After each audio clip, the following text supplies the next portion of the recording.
আমরা এমনই একটা মাসে উপস্থিত আছি যে মাস হলো সারা 12 মাসের বছরের মধ্যে সবচেয়ে সেরা মাস। সুবহানাল্লাহ। এই মাসটা হলো কোরআন নাজিলের মাস। কিসের মাস? কোরআন নাজিলের মাস। আল্লাহ রাব্বুল আলামিন এই মাসে আমাদেরকে একটা রজনী রেখেছেন, যে রজনীটা হলো পবিত্র লাইলাতুল কদর। বলেন কি বলা হয়? লাইলাতুল কদর। লাইলাতুল কদরের মাস।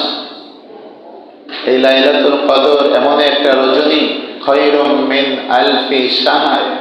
আমার রব বলেন যে এটা হচ্ছে 1000 মাসের চেয়েও সর্বশ্রেষ্ঠ একটা রজনী। বলেন সুবহানাল্লাহ। একটু আল্লাহর নামে তসবিহ বলেন সুবহানাল্লাহ ওয়ালহামদুলিল্লাহ।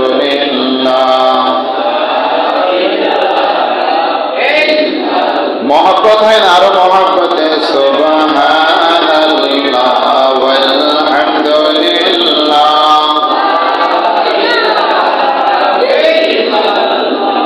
আবার সুবহানাল্লাহ ওয়ালহামদুলিল্লাহ। এই মাহবুব ভাই, দরজার সামনে বসতে না করেন, এদিকে বসে। সুবহানাল্লাহ ওয়ালহামদুলিল্লাহ।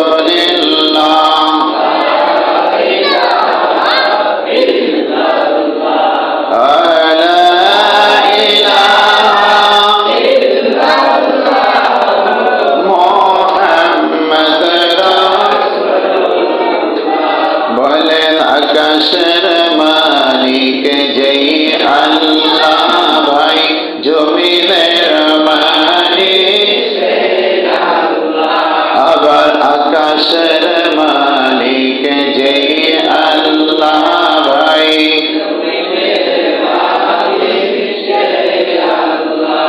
আপনার হায়াতের মালিক যেই আল্লাহ, ভাই মওতের মালিক সেই আল্লাহ। সুবহানাল্লাহ ওয়ালহামদুলিল্লাহ।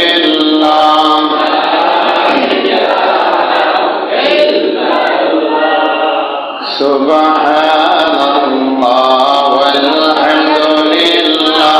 একটু মহব্বতে